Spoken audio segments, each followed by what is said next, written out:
একটা গুরুত্বপূর্ণ ভিডিও নিয়ে তোমাদের সামনে চলে এসেছি বন্ধুরা। তোমাদেরকে বলবো পুরো ভিডিওটা নো স্কিপ করে পুরোটা দেখার জন্য। আর একটা রিকোয়েস্ট করব যে আমি জানি না আমি ঠিকঠাকভাবে তোমাদের সামনে বোঝাতে পারছি কিনা, অনেকের হয়তো বুঝতে ভুল হচ্ছে, তো তারা প্লিজ ভিডিওটা ভালোভাবে দেখো, দেখে আমার কথাগুলো বোঝার চেষ্টা করো, তারপর কমেন্টস করো। অনেকেই দেখছি যে আমি যেটা বোঝাতে চাইছি বা আমি যেটা বলতে চাইছি সেইটারই কমেন্টস করছে, কিন্তু হয়তো বুঝতে পারছে না। তো সেই কারণে বলছি ভিডিওটা ভালো করে দেখো, বোঝো, তারপর কিন্তু কমেন্টস করো।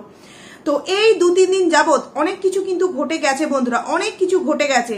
দেখো সেই দিন রাতেই, যেই দিন গামলা ভিডিও দেয়নি তারা হয়তো সেখান থেকে বাড়িও এসে পৌঁছায়নি, তার আগে আমি তোমাদের সামনে সন্ধ্যের দিকে একটা ভিডিওতে বলে দিয়েছিলাম, সন্ধ্যে কি দুপুরের ভিডিওতেই আমি বলে দিয়েছিলাম যে গামলারা কোথায় গেছে এই নিয়ে একটা স্পেশাল ভিডিও আমি আনছি। দুপুরবেলার ভিডিওতেই বলে দিয়েছিলাম, কিন্তু ওই ভিডিওই বলিনি, কারণ কি ওই ভিডিওটাই আমার প্রায় 25 মিনিট হয়ে গেছিল। তারপর সন্ধ্যেবেলা আমি তোমাদের সামনে একটা মাদার শার্ট নিয়ে ভিডিও নামাই। সেই ভিডিওতে আশা করছি অনেকটা ডিটেলসে বলতে পেরেছিলাম যে তারা কোথায় গিয়েছিল, তাদের সাথে কে কে ছিল এবং তারা কোথায় খাওয়া দাওয়া করেছে, সমস্ত কিছু কিন্তু তোমাদের সামনে ওই ভিডিওতে ক্লিয়ার করে বলে দিয়েছি। তারপরের দিনের ভিডিওতে এটাও বলে দিয়েছি, মানে তার আগের দিনের ভিডিওতে কিন্তু আমি একটা শর্ট ফর্ম লিখেছিলাম, তো সেখানে অনেকেই বুঝতে পেরেছিল, অনেকে আবার বুঝতে পারেনি। যাই হোক, তারপরের দিনের ভিডিওতে আমি এটাও বলে দিয়েছিলাম যে তারা ঠিক কার সাথে দেখা করতে গিয়েছিল এবং সাথে তাদের কে ছিল, এবং এটাও বলেছি যে দুটো গাড়ি কিন্তু গেছে। কালকের ভিডিওতে আমি বলে দিয়েছি। কালকে যেহেতু শনিবার, শনি রবিবার আমি ঠিকঠাক ভিডিও দিতে পারি না, তোমরা প্রত্যেকেই জানো যে ছেলেকে নিয়ে আমাকে ক্লাসে বেরোতে হয়। আজকে সকালে যে ভিডিওটা দিয়েছি ওইটা আমি অনেকটা রাতেই বানিয়েছি, তো সেই কারণে সকালে পাবলিক করেছি এবং এই ভিডিওটা আমি এখন করছি, জানি না তোমাদের সামনে কখন যাবে। এই ভিডিওতে অনেক কিছু ইনফরমেশন আমার দেওয়া আছে যেটা কিনা আমার কালকে রাতে দেওয়ার কথা ছিল, দিতে পারিনি, আজকে দিচ্ছি। দেখো এই 2-3 দিনে অনেক কিছু ঘটনা ঘটে গেছে, সমস্ত কিছু তোমাদের সামনে তুলে ধরলেও কিছু তো তোমাদের সামনে লুকিয়ে গেছি, কারণ এটা আমাদেরকে লোকাতে হয়। প্রত্যেকটা বিষয়ের একটা কিন্তু সিঁড়ি আছে, কারণ একটা সিঁড়ি পার করে না, যদি নিচের সিঁড়িটা না পার করে আমি ওপরের সিঁড়িতে পা দিতে যাই তাহলে তো ধরাস করে সেই জায়গায় পড়ে যাব, আমিও পড়ে যাব। আমি যার হয়ে লড়াই করছি বা ফাইট করছি, যার ভালোর জন্য ভিডিওগুলো করছি, কোথাও না কোথাও সেই সিঁড়িটা যদি আমি অতিক্রম না করে ওপর সিঁড়িতে পা দিতাম, হ্যাঁ হয়তো আমার আইডিতে অনেকটা ভিউজ হতো, অনেক সাবস্ক্রাইবার আমি সেই ভিডিও থেকে গেন করে ফেলতাম, কারণ কি ভিডিওটা হয়তো আমি ওয়াইটি প্ল্যাটফর্মে প্রথম দিতাম, কিন্তু কোথাও না কোথাও ভালোবাসার তাগিদ, সম্পর্কের যে একটা বন্ধন, সেই সম্পর্ক সবসময় যে শুধুমাত্র কাছের চেনা পরিচিতি হতে হবে এটা কিন্তু নয়। দূর থেকেও একে অপরকে আমরা অনেকটা ভালোবেসে ফেলি, যেরকমটা কিষাণুর প্রতি আমাদের মায়া, মমতা, ভালোবাসা। অনেকেই বলে যে মায়ের থেকে মাসির দরদ বেশি। হ্যাঁ, কোনো ক্ষেত্রে কথাটা যেমন ঠিক প্রযোজ্য হয়ও না, আবার অনেক ক্ষেত্রে কিন্তু কথাটা প্রযোজ্য হয়, কারণ আমাদের প্রত্যেকের বাড়িতে কিন্তু একটা করে সন্তান আছে। আমরা জানি যে সেই বাচ্চাটার ওপর দিয়ে ঠিক মানে প্রথম যখন তার মা তাকে ছেড়ে চলে এসেছিল, কোন সিচুয়েশন সেই বাচ্চাটার মধ্য দিয়ে গিয়েছিল বন্ধুরা। তো সমস্ত কিছুর কারণ একটা করে আমি কিছু কথা তোমাদের সামনে লুকিয়েছিলাম, যেই কথাগুলো এই ভিডিওতে আমি তোমাদের সামনে বলে দিতে চাইছি। কারণ আমি দেখলাম যে আমাদের তরফের লোক, মানে সন্দীপদাকে নিয়ে যারা ভিডিও করছে তারা কতজন জানতো আমি ঠিক জানি না, তবে যারা জানতো তারা কিন্তু কেউই হয়তো বলেনি, সেখানে আমিও বলিনি। তো দেখলাম কালকে একজনকার ভিডিও দেখলাম, গামলার তরফের একজন ভিডিও দেখলাম, সেখানে অনেক কিছু কিন্তু ক্লিয়ার করে দেওয়া হলো। তার মানে খবরটা কোথাও না কোথাও কিন্তু পৌঁছে গেছে। তো তারা যেহেতু খবরটা দিয়ে দিচ্ছে, তাহলে আমাদের আর দিতে বাধা কোথায়? আমরাও আসল খবরটা দিই। সে যদি খবরটা জেনে সেই খবরটার মধ্য দিয়ে ঘোর প্যাচালি করে সন্দীপদার দিকেই টার্গেট করে দোষ দিয়ে যদি ভিডিও বানাতে পারে, তাহলে অরিজিনাল কি তথ্য সেই জায়গায় ঘটেছিল সেটা আমি তোমাদের সামনে তুলে ধরি। আশা করছি তাতে কোনো কারোর প্রবলেম হবে না, কারণ আমার আগেই কিন্তু গামলার তরফের মানুষেরা সেই কথাগুলো ইনডাইরেক্টলি বা কিছু কথা বলে দিয়েছে। তাই আমার মনে হলো আসল বিষয় যেটা, সেটা আমি তোমাদের সামনে তুলে ধরি। এই যে আমি 2 দিন ধরে বলছি, অনেকেই এখনো পর্যন্ত বলছে যে ওখানে কোনো চাইল্ড কমিশনের গাড়ি ছিল না। আমি তোমাদেরকে বলছি যে হ্যাঁ ছিল, চাইল্ড কমিশনের মানুষজন ছিল দুটো গাড়িতে। তাই আমি বলেছিলাম যে ওই গাড়িটা কার, ঠিক কার গাড়ি করে গেছিস, গাড়ি নিয়ে আমি একটুখানি তোমাদের সামনে টাইটেলে দিয়েছিলাম, কারণ যাতে তোমরা বুঝতে পারো বিষয়গুলোকে। তো সেখান থেকে দুটো কিন্তু গাড়ি গিয়েছিল, একটা রেড কালারের গাড়ি যেটা কিনা গামলা গিয়েছিল এবং তার সাথে 2 জন ব্যক্তি ছিল, এবং আরো একটা কিন্তু আদার্স গাড়ি ছিল, তাতেও কিন্তু কিছু সংখ্যক মানুষ ছিল। আমি বলেছি ভেতরে কতজন ছিল সেইভাবে তো বলা সম্ভব নয়, তবে হ্যাঁ 3-4 জন এরকম কিন্তু লোক কিন্তু ছিল বন্ধুরা। তো মোটমাট ওই 8-9 জন মানুষ ছিল গামলার মাকে নিয়ে এবং 2 গাড়ির 2 ড্রাইভার দাদাকে নিয়ে। সেখান থেকে দাঁড়িয়ে চাইল্ড কমিশনের লোক তারা ছিল এবং তারা কিন্তু নর্থ 24 পরগনা থেকে এসেছিল, কারণ এখানকার মানুষজনদেরকে হায়ার করে গামলা সেইভাবে কিন্তু জয়লাভ করতে পারছে না।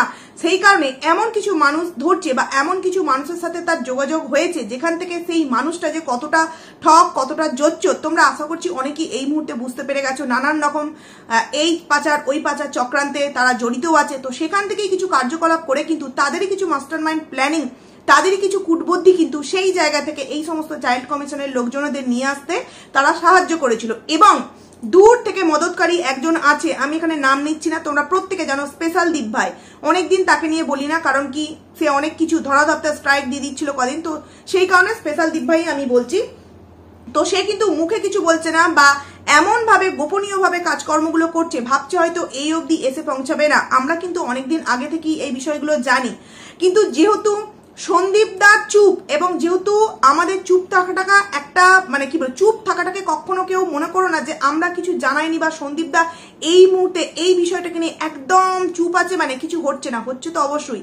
এবং আমরা তো কন্ট্রোভার্সি ক্রিয়েটার, আমরা তোমাদের সামনে জানাচ্ছি, কিন্তু সন্দীপ দার উপর দিয়ে কি হচ্ছে একমাত্র কিন্তু সেটা সন্দীপ দাই জানে। তাই তাকে পা ফেলতে গেলে কিন্তু 100 থেকে 1000 বার ভেবে পাটা ফেলতে হবে। এবং সব থেকে বড় কথা হলো আইনি প্রসেস মেনে কিন্তু সে প্রত্যেকটা পদক্ষেপ মানে একের পর এক পার করছে। সেখান থেকে দাঁড়িয়ে হুট মানে কোনো কিছু হুট করে ডিসিশন নিয়ে চলো এটা করে ফেলি, চলো এটা দেখিয়ে ফেলি, এটা কিন্তু সুরাহা নয়। তার জীবনে যে ঘটনাটা ঘটে গেছে সেখান থেকে দাঁড়িয়ে চাইল্ড কমিশনের লোক তো গিয়েছিল বন্ধুরা, কিন্তু যাওয়ার কথা ছিল কিন্তু সন্দীপ দাদের বাড়িতে, মানে বাতকুল্লা। ওই যে গামলার টাইটেল লিখেছিল সেই টাইটেলটা ও অরিজিনালি লিখেছিল, কারণ কি ও ওর ভিডিওর মাধ্যমে কিছু বোঝাতে চেয়েছিল। এবং ওরই কথা ওরই কিছু মানুষ এমন ভাবে ফাঁস করে দিচ্ছে ও হয়তো নিজেও বুঝতে পারছে না। সেখান থেকে দাঁড়িয়ে আমরা কেন আর বলবো না। তো গামলাকে একটা প্রশ্ন করতে চাইছি, আমি জানি না গামলা এখনো পর্যন্ত ভিডিও দিয়েছে কিনা। কিরে, তোর ভিডিওতে তো শুধু খাওয়া দাওয়া, মাদারসাট এই সমস্ত জিনিস দেখালি, তুই যে আসল কাজটা করতে ওখানে গিয়েছিলিস সেটা না করে শুধুমাত্র একটা গোল টেবিল বৈঠক, কারণ নিরাশা হয়ে ফিরছিস, গোল টেবিল বৈঠক তো করতেই হবে। দ্বিতীয়বার তোরা যে স্টেপটা নিতে চলেছিস তার জন্য তাদেরকে অনেকটা শক্তি জোগাড় করতে হবে না। তো যেই শক্তি তুই জোগাড় করতে চাস না কেন, তোরা প্রত্যেকটা কাজেই কিন্তু এইভাবে মানে কখনোই কিন্তু সুফল পাবি না। প্রত্যেকটা কাজে কিন্তু এইভাবে হারবি তোরা, কারণ তোর যে শুরুয়াত সেটাই ছিল ভুল। আজকে যদি এই মা তার প্রথম দিনই তার সন্তানকে হাতে করে নিয়ে চলে আসতো তাহলে কিন্তু এই এত ঝামেলা ঝাঁটি চলতো না। আমি ডে 1 থেকে আমার ভিডিওতে বলে আসছি, কারণ আমি মনে হয় প্রথম খবর দিয়েছিলাম যে সন্দীপ দ্বারা ঠিক কোথায় আছে, কারণ সেই জায়গায় কি দিয়ে ভাত খেয়েছে, কি করছে না করেছে, আমি সমস্ত কিছু বলেছিলাম আমার ভিডিওতে। তাই নিয়ে অনেক কিছু কিন্তু কথা কাটাকাটি হয়েছিল সন্দীপদার কিছু মানুষের সাথে, কারণ আমি জানতে পেরেছিলাম কোনো না কোনো মাধ্যম ধরে। তো সেখান থেকে দাঁড়িয়ে আমি প্রথম দিন থেকে বলে আসছি যে এই যে কথাগুলো রটনা হচ্ছিল যে সন্দীপদা নাকি বাচ্চাটাকে মানে গামলার কাছে দিয়ে আসেনি, ভুল কথা। গামলারা প্রথমে ওখানে কিন্তু রাত্রিবেলা থানা থেকে ফোন করা হয়েছিল যে হ্যাঁ বাচ্চাটাকে দিতে হবে, যেহেতু কারেন্ট বিষয়, মানে দিনের ও বাচ্চাকে চেয়েছিল, সেই মুহূর্তে সন্দীপ দ্বারা বাচ্চাকে দিতে কিন্তু একদম বাধ্য। তো সন্দীপ দ্বারা বলেছিল ঠিক আছে পাঠিয়ে দেওয়া হবে। তারপরের দিন যখন বাচ্চাকে পাঠাবে বলে সমস্ত কিছু একদম রেডি, কারণ সেইখানে কি ঘটনাগুলো ঘটছিল আমি মানে ফোন মারফত খবরগুলো পাচ্ছিলাম যে হ্যাঁ এরকম এরকম ঘটনা ঘটছে। তো সেখান থেকে দাঁড়িয়ে সমস্ত কিছু, এমনকি আমি এটাও তোমাদেরকে খবর দিয়েছিলাম যে 3টে এক্সট্রা পেন ড্রাইভ কেনা হচ্ছে, যেখানে কিন্তু সন্দীপ দা সমস্ত কিছু গচ্ছিত রেখে দিচ্ছে, কারণ হতেই পারে ফোন ভেঙে যেতে পারে, ফোন চুরি হয়ে যেতে পারে, বা যে কোনো কিছু ফোনটার সাথে হতে পারে। তাই সেই সমস্ত প্রমাণগুলো গচ্ছিত করে আলাদা পেন ড্রাইভও কেনা হয়েছে। আমি পুরো আমার ভিডিওতে বলেছিলাম, যারা আমার কথা বিশ্বাস করবে না আমার ট্যাগ পাইলে সেই সমস্ত ভিডিও দেওয়া আছে, দেখতে পারো। তো তখন কিন্তু আমি বলেছিলাম যে তার পরের দিন যখন সন্দীপ দ্বারা বাচ্চাকে দেওয়ার জন্য তার কিছু মানুষকে বলেছিল যে কিষাণুকে দিয়ে আসার জন্য, তখন থানা থেকে আবার ফোন করে বলা হয়েছিল যে না এখন এই মুহূর্তে বাচ্চাকে ওরা নিতে চাইছে না, জবে বাচ্চা নেবে তবে আপনাদের কিন্তু দিতে হবে। কিন্তু সেই জবেটা ঠিক 1 বছর হয়ে যাবে এবং 1 বছর পর হট করে আবার তার মা তার সন্তানকে চাইবে, এটা তো কখনো হতে পারে না।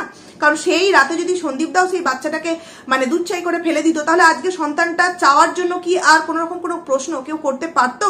সন্তানটার অস্তিত্ব কোথায় থাকতো? যদি সন্দীপ মা যেভাবে ফেলে রেখে চলে গেল, যদি সন্দীপ দাও সেই রাতে ফেলে দিত তাহলে বাচ্চাটার মানে চাওয়ার তো কোনো রকম আর প্রশ্নই উঠতো না, অস্তিত্বই থাকতো না। তো সেখানে এত ঝুট ঝামেলা কি করে হতো? তো এই একটা কথা বললাম। তো এই যে যেই দিন গিয়েছিল মানে পরশু দিনের কথা বলছি, সেই দিনকে কিন্তু বৃহস্পতিবার, সেই দিনকে কিন্তু বন্ধুরা এই গামলাদের যাওয়ার উদ্দেশ্য ছিল বাতকুল্লা সন্দীপ দাদের বাড়ি। এই কথাটা কোথাও না কোথাও আগে থেকে কিন্তু জানানো হয়েছিল, আমরা জানতাম, কিন্তু আমি তোমাদের সামনে বলিনি। না, আমি কোনো ডাইরেক্ট মাধ্যম ধরে জানতে পারিনি, তবে হ্যাঁ আমার অনেক রকম জানার সোর্স আছে, সেখান থেকে আমি জানতে পেরেছিলাম যে এরকম যাবে। তো এর একটা গ্রামে যেমন ভালো মানুষ থাকে, খারাপ মানুষও তো একটা দুটো থাকে, তাই না? তো সেখান থেকে কিছু মানুষ গামলাকে ফোন করে এইভাবে ইনফরমেশন দিয়ে দেয় যে তোমরা একদম এসো না, এখানে কিন্তু গ্রামের লোক একট্টা হয়ে গেছে। ঠিক যেমন মাল রিকভারি করার সময় গ্রামের লোক একদম জড়ো হয়ে যথারীতি গামলাদের ওপর চড়াও হয়ে উঠেছিল। তোমরা অনেক ভিডিও ক্লিপে দেখতে পেয়েছো যে গামলাদের উপর যথারীতি একদম চড়াও হয়ে উঠেছিল। ওখানে একটা খারাপ পরিস্থিতি তৈরি হয়েছিল, এমনকি পুলিশ প্রশাসনের লোক থাকা সত্ত্বেও গামলার বাবা কিন্তু সন্দীপদার ওপর কিন্তু চড়াও হয়েছিল, এমনকি হাতও পর্যন্ত তুলেছিল। সেটা নিয়ে সন্দীপদা যথারীতি একটা কেস করার মতো বিষয় কিন্তু করেছিল, এবং সেই মুহূর্তে সন্দীপদা তার ভিডিওতে বলেছিল যে আমি আমার গ্রামের লোককে মানে বুঝিয়েছিলাম যে ছাড়ো, এই সমস্ত ঝামেলা কিছু করো না, ওরা ওদের মাল নিতে এসছে, চলে যাক, আমার গায়ে হাত তুলেছে, এর বিষয় আমরা আইনি মাধ্যম ধরে দেখে নেবো। নাহলে কিন্তু সেই দিন কি একটা দুর্ঘটনা কিন্তু ঘটে যেত গামলাদের পুরো পরিবারের সাথে। বুঝতে পারছো, 4 জন মানুষ, পুলিশ প্রশাসন কি ঠেকাবে সেখানে? পুরো গ্রামের লোক, এবং সেখানে দোষটা সম্পূর্ণ গামলাদের, সেখানে পুলিশ প্রশাসন কি করবে? আর পুলিশ প্রশাসন তো সেই মুহূর্তে তাদের আওতায় ছিল, যেই কারণে না তাদের সামনে সন্দীপদার ওপর গায়ে হাত তুলতে পারে। কিন্তু তারপর থেকে সন্দীপদা যে এইভাবে রুখে দাঁড়াবে তাদের বাড়ির লোকজন হয়তো বুঝতে পারেনি। তো এইবারেও কিন্তু এই যে বিষয়টা তারা ঘটাতে যাচ্ছিল ইজিলি ভেবে নিয়েছিল যে সেইবার যেইভাবে আমার বাবার সাথে গিয়ে পুলিশ প্রশাসনের লোক গিয়ে তার গায়ের উপর হাত তুলে মালগুলো ওইভাবে নিয়ে হ্যান কারেঙ্গে ত্যান কারেঙ্গে বলে চলেছিলাম, এইভাবেও মানে এইবারেও কিন্তু জিনিসগুলো অতটা ইজিলি করতে পারবো। কিন্তু এইবারে অনেক কিছু জিনিস সেই জায়গায় প্রমাণ হিসেবে রাখা হয়েছিল, মানে কি বলবো, জড়ো করা হয়েছিল মানুষজনদের, জড়ো সন্দীপদা করেনি, জাস্ট এগুলো কান মারফত খবর পৌঁছে গিয়েছিল, গ্রামের লোক একট্টা হয়ে গেছিল, এবং এটা জানার পর গামলা কিন্তু গাড়ি ওইখান থেকেই ঘুরিয়ে দেয়। এবং তারপর ওই গাড়ি ঘোরাবার পর যথারীতি নিজেদের মধ্যে একটা বৈঠক হয়। আমি তোমাদের সামনে আগে ভিডিওতেই বলেছি যে তারা কিন্তু দাঁড়িয়ে বৈঠক হয়। আমাদেরকে 5 মিনিট মাদারসাটে খাওয়ার একটা ভিডিও, জাস্ট ওই খাওয়াটুকুনি দেখিয়েছে, এছাড়া তো আর কিছু দেখায়নি। কিন্তু একটা গোল টেবিল তাদের মধ্যে হয় যে নেক্সট পদক্ষেপ কি নিলে তারা ইজিলি ভাবে কিষাণুকে নিতে পারবে। আমি সেই ভিডিওতেও বলেছি, কালকের ভিডিওতেও বলেছি, আজকে সকালের ভিডিওতেও বলেছি যে কোনো রকম কোনো কেস ফাইলও করেনি, ও অন্য ওয়েতে হাঁটতে চাইছে। আর অন্য ওয়ে মানে এইটা, যেমন সেইবার গিয়ে তাদের উপর জোরবাজি করে, জুলুমবাজি করে, মেরে ধরে জিনিসপত্র নিয়ে এসেছিল, এইবারেও কিন্তু সেইটাই করতে চেয়েছিল বন্ধুরা। কিন্তু একটা কথা তোমরা ভেবে দেখো, এই তরফ থেকে যদি চাইল্ড কমিশনের লোক নিয়ে গিয়ে ওরা বাচ্চাটাকে নিয়ে চলে আসতে পারে, তাহলে সন্দীপদা কি আঙুল চুষবে নাকি পায়ের উপর পা তুলে বসে থাকবে? সেও কিন্তু যথারীতি চাইল্ড কমিশনের মানুষজনদেরকে এই বিষয়টা জানিয়েছিল, এবং তারাও কিন্তু একটা প্রোটেকশন নিয়ে রেখেছিল যে দেখি আমার সন্তানকে চাইল্ড কমিশনার নিয়ে এসে কিভাবে নিয়ে যেতে পারে। ভালো করে ভেবে দেখো, বাচ্চাটা নেওয়া এতটা ইজি না। চাইল্ড কমিশনের লোক তো কি হয়েছে, তারা গিয়ে বলবে যে বাচ্চা তার মাকে দিতে হবে আর দিয়ে দেবে? এই তরফে যদি চাইল্ড কমিশনের লোক বলে বাচ্চাকে দিতে হবে, সন্দীপদার তরফেরও চাইল্ড কমিশনের লোক বলবে যে বাচ্চাকে বাবার কাছে রাখতে হবে, তখন দুই চাইল্ড কমিশনের লোকের মধ্যে একটা সমস্যা ছাড়া কোনো মীমাংসা সেই মুহূর্তে হতো না। কারণ এখানে নিয়মটা হবে চাইল্ড কমিশনের লোক থানায় যাবে, থানা থেকে তারা একটা মানে পুলিশ প্রশাসনকে জানাবে, তাদেরকে সাথে নেবে, তারা এসে যদি কোনো সেখান থেকে রায় দেয় যে হ্যাঁ এটা করা যাবে বা এটা হওয়া সম্ভব, তখনই কিন্তু তারা এই জায়গায় আসতে পারবে, নচেত কিন্তু নয়।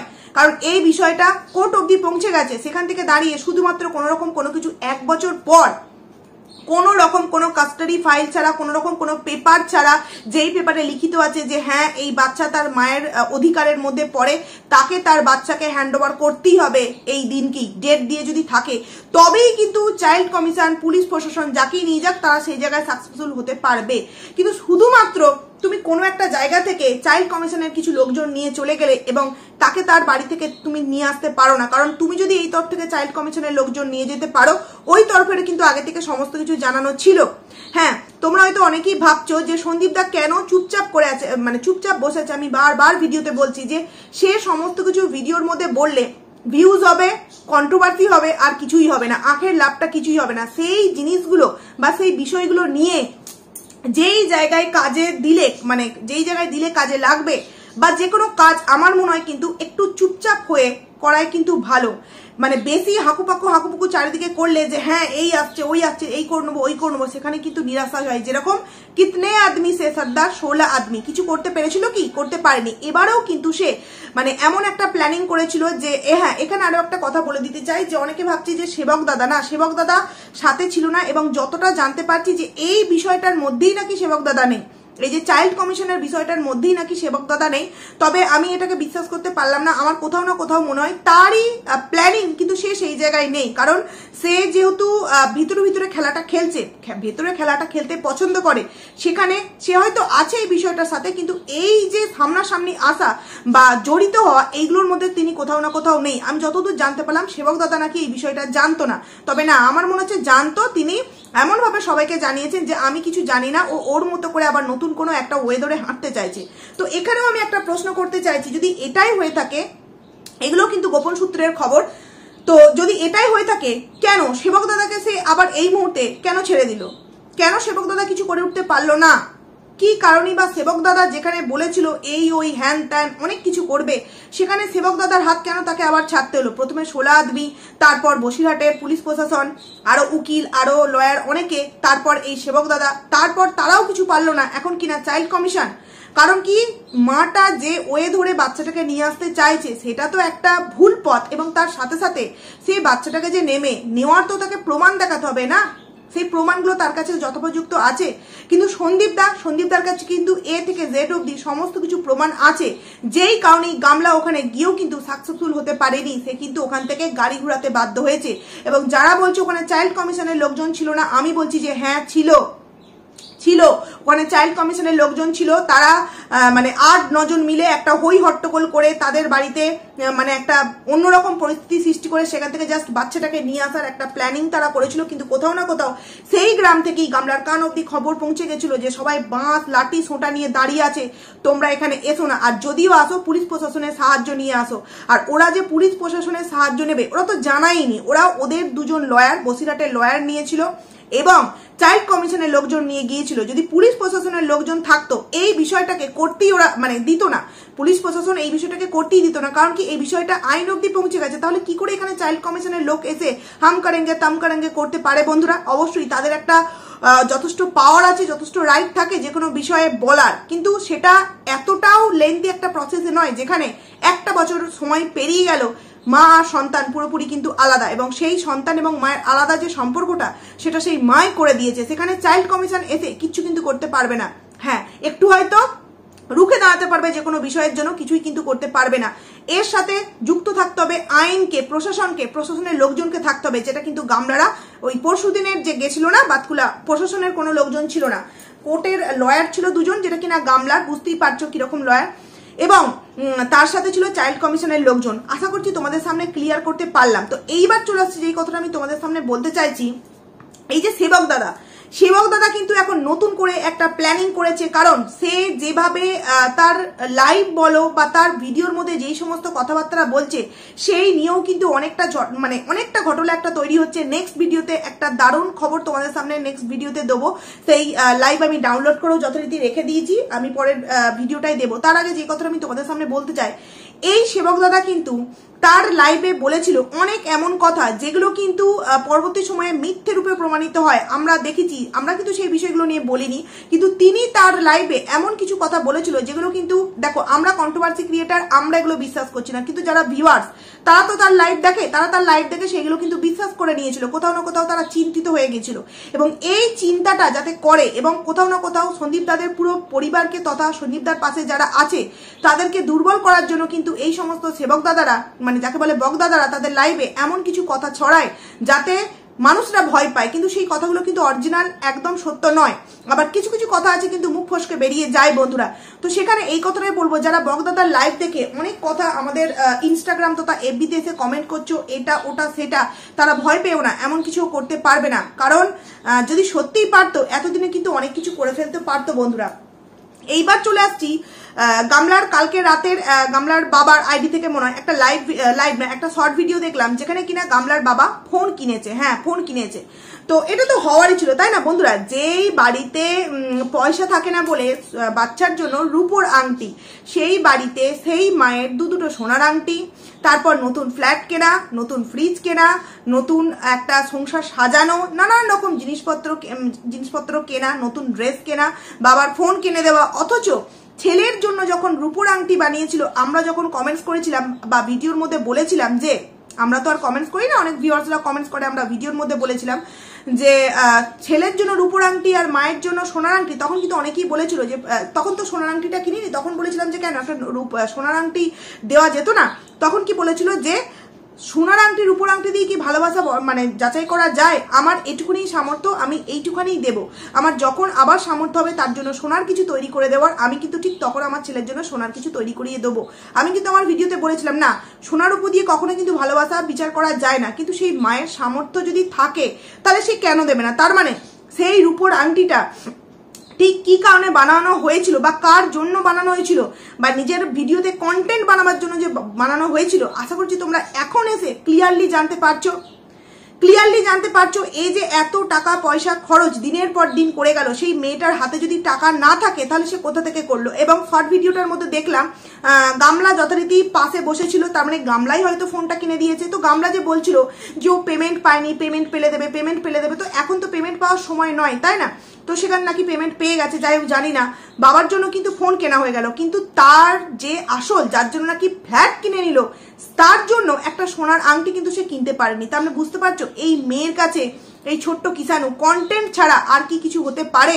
আর কিছুই কিন্তু হতে পারে না। এবং আরো একটা কথা বলছি, অনেকেই দেখবে এইটা বলছে যে সন্দীপদার উপর রিভেঞ্জ নেওয়ার জন্য ছোট্ট কিষাণুকে তার কাছে নিতে চাইছে। হ্যাঁ, এটা তো একদম সত্যি কথা যে সন্দীপদার উপর রিভেঞ্জ নেওয়ার জন্য, কারণ ওর মনে কোথাও না কোথাও একটা বিষয় আছে, বা ওর কিছু ক্রিয়েটার ওকে এটা বোঝায়, বা কিছু ভিউয়ার্স, যে কিষাণুকে ওই ভিডিওতে দেখানো হয় বলি ভিউজ বাড়ে, নচেত কিন্তু সন্দীপদার ভিউজ আরো ডাউন হয়ে যাবে। তো দেখো, হ্যাঁ, এক অংশ তো আমরা বাচ্চাটাকে দেখতে পছন্দ করি, ভিউজ তো অনেকটাই বাচ্চাটা থাকে বলে গেন হয়, কিন্তু এর মানে এই নয় যে সন্দীপদাকে আমরা কেউ ভালোবাসি না, বা কিষাণু যদি তার মায়ের কাছে চলে যায় সন্দীপদার ভিডিও আমরা দেখবো না, দেখবো তো অবশ্যই। কিন্তু গামলা রিভেঞ্জ নেওয়ার পাশাপাশি কিন্তু যে টাকা তোমার কিষাণুর নামে আছে, সেই টাকাটা কিন্তু গামলাকে দিতে বলা হয়েছিল, কিন্তু গামলা মানে সেটা চেয়েছিল যে ওই টাকাটা আমাকে দিতে হবে। সন্দীপদা বলেছে না, আমি ওই টাকা কোনো মতেই কিন্তু দেবো না, ওই টাকা কিন্তু আমি কোনো মতেই দেবো না। যেই কারণে কিন্তু সে আরো বাচ্চাকে নেওয়ার জন্য এইভাবে উঠে পড়ে লেগেছে বন্ধুরা।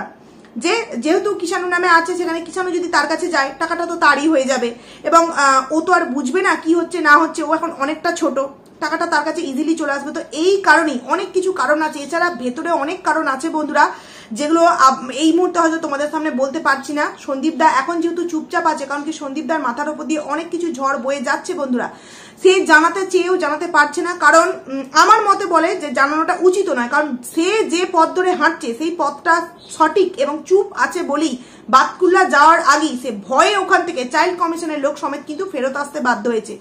গামলারা যদি সত্যের পথে থাকতো, যদি সত্য নিয়ে লড়াই করতো, তাহলে কিন্তু তাদের কাছে ওখান থেকে ফেরত আসতো না, ওখান থেকে ওরা জয়লাভ করে ফিরতো। কিন্তু ওদের মধ্যে গালতি আছে, ভুল আছে, যেই কারণে ওখানে ফিল্ডে নামার আগেই তারা ভয় পেয়ে ফিল্ড থেকে ব্যাকে আসতে বাধ্য হচ্ছে। মানে বুঝতে পারছো পেছনে কতটা ভয় ধরেছে।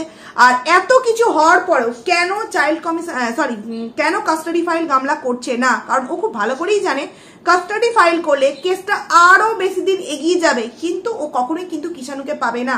কারণ বাচ্চাকে পেতে গেলে আইনের কাছে যখন যাবে বিষয়গুলো, তখন তো আইন কি দেখে? মুখের কথা নয়, প্রমাণ দেখে, তাই না? তুমি কি বললে ওসব শুনবে না, ওটা প্রথম একটা মৌখিক বিষয় শুনে নেবে, তারপর বলে প্রমাণ আছে, প্রমাণ দাও। এই তরফের প্রমাণ থাকলে এই তরফের প্রমাণ দেখবে, ওই তরফের প্রমাণ থাকলে ওই তরফের প্রমাণ দেখবে। দুই প্রমাণ দেখার পর তারপর কিন্তু জাজমেন্ট করা হবে যে কোনটা ঠিক কোনটা বেঠিক। তো সেখানে যখন সন্দীপ দাস সেই সমস্ত জিনিসগুলো ওখানে পেশ করবে, তখনই তো সমস্ত কিছু ফাঁস হয়ে যাবে যে এই যে সন্তানটা তার মায়ের কাছে যে থাকবে, অ্যাকচুয়ালি মা তো নিজের মধ্যে নেই, তাহলে এই সন্তান কি করে মায়ের কাছে দেওয়া হবে? একজন আমাকে কমেন্টস করেছিল যে সব থেকে বড় কথা হলো যে সন্তানটাকে জন্ম দিয়েছে তার মা, আর একটা সন্তানকে পাওয়ার অধিকার তার সব থেকে বেশি তার মায়ের। একদম ঠিক কথা, কিন্তু সেই মা যদি সেই সন্তানকে জন্ম দেওয়ার পরেও যদি এইরকম একটা নোংরামো কাণ্ড ঘটিয়ে সেই সন্তানটাকে রাত্রিবেলায় ফেলে রেখে চলে আসতে পারে এবং দীর্ঘ 1 বছর হয়ে গেল সেই সন্তানের কোনো আতা পাতা খোঁজ খবর কিছু নেয়নি, হঠাৎ করে গিয়ে সে বললো আর সে বলছে আমি জন্ম দিয়েছি, আমি মা, আমি আমার সন্তানকে চাই, সেখানে কিন্তু আইন তাকে সাপোর্ট করবে না। কারণ আইন যে মানে বলেছে যে মায়ের অধিকার এটা একটা আছে, তার মানে যে সেই সিচুয়েশনটা বিচার না করে বাচ্চাকে কিন্তু দিয়ে দিতে পারে না। তাই সন্দীপ দ্বারা আমি এইটুকুনি এই ভিডিওর মধ্যে জানি না জানানোটা ঠিক হবে কিনা, তবু জানাচ্ছি, কোনো কমিশনার কোনো হ্যান্ড ট্যান চাইল্ড কমিশনের মধ্য দিয়ে বাচ্চাকে পাবে না। ওরা কাস্টাডি ফাইল ওরা করুক, কাস্টাডি ফাইলে কেস ওরা লড়ুক, কেস লড়ে যদি ওরা ওদের বাচ্চাকে নিতে পারে, মানে গামলা তার বাচ্চাকে নিতে পারে তো সেটা নেবে, আর যদি না নিতে পারে তো সেটাও দেখা যাবে। মোটমাট বিষয় কিষাণুকে নিতে গেলে আইনের পথে তোমাকে হাঁটতে হবে। কোনো চাইল্ড কমিশন বা কোনো এই কমিশন ওই কমিশনের মাধ্যমে কিন্তু কিষাণুকে পাওয়া যাবে না, এইটুকুনি কিন্তু বলে দিলাম যে ওর বাচ্চা পেতে গেলে এখনো মিনিমাম কেস ওকে লড়তে হবে 1 থেকে 2 বছর, এবং 1 থেকে 2 বছর যদি ও কেস লড়তে চায়, কেন ও কাস্টাডি ফাইল করছে না? কাস্টাডি ফাইল করলেই কেসটা এখন 1-2 বছর চলবে, এবং সেখান থেকে ওর যে নতুন সংসার সেই সংসারে কতটা ব্যাঘাত ঘটবে, ওই জন্য ও অন্য ওয়েতে কেন হাঁটতে চাইছে। বারবার বলছি এলাম এই কদিনে যে অন্য ওয়েতে হাঁটছে, কারণ কি যে ধরতপ্তা যাবো আর সন্তানকে নিয়ে চলে আসবো, কোনো লেন্দি প্রসেসের মধ্যে আমি যাব না, ওকে নিজের কাছে নিয়ে এসে আমি ডিভোর্সটা খুব চটজলদি হয়ে যাবে, তারপর আমি নিজের সংসারে সবাইকে দেখালে আর তখন কেউ কিছু আমাকে নিয়ে বলতে পারবে না। কিন্তু না ভাই, তুমি যে এত ইজিলি জিনিসগুলোকে ভেবে নিচ্ছ, সন্দীপ দ্বারাও তো অনেকটা কষ্ট করেছে না, আর তারা তো কোনো দোষ করেনি, সন্তানকে এত ইজিলি ছেড়ে দেবে কেন? তো সেখানে এইটুকুনি তোমরা একটা মানে ভালো খবর পেতে পারো যে সন্দীপদার মানে দিক থেকে মেন বক্তব্য হচ্ছে তুমি তোমার বাচ্চাকে নিতে চাইলে কাস্টাডি ফাইল করো, কেস কোর্টে উঠবে, সেখানে কোর্টে যে রায় দেবে সেখানে আমরা মানে মেনে নেবো, এইভাবে কিষাণুকে পাওয়া যাবে না। তো যাই হোক, চলো বন্ধুরা, ভিডিওটা আমার অনেকটা বড় হয়ে গেল, এবং এর পরের ভিডিওতেও আরো একটা ধামাকা খবর তোমাদের সামনে আমি নিয়ে আসছি খুব তাড়াতাড়ি। ততক্ষণের জন্য তোমরা কিন্তু খুব ভালো থেকো। তো চলো, আর যারা বলছো যে ওখানে চাইল্ড কমিশনের লোকজন ছিল না, ছিল, আমি বলছি ছিল, তার প্রমাণও আছে বন্ধুরা। তো চলো ভিডিওটাকে এখানেই এন্ড করছি, টাটা।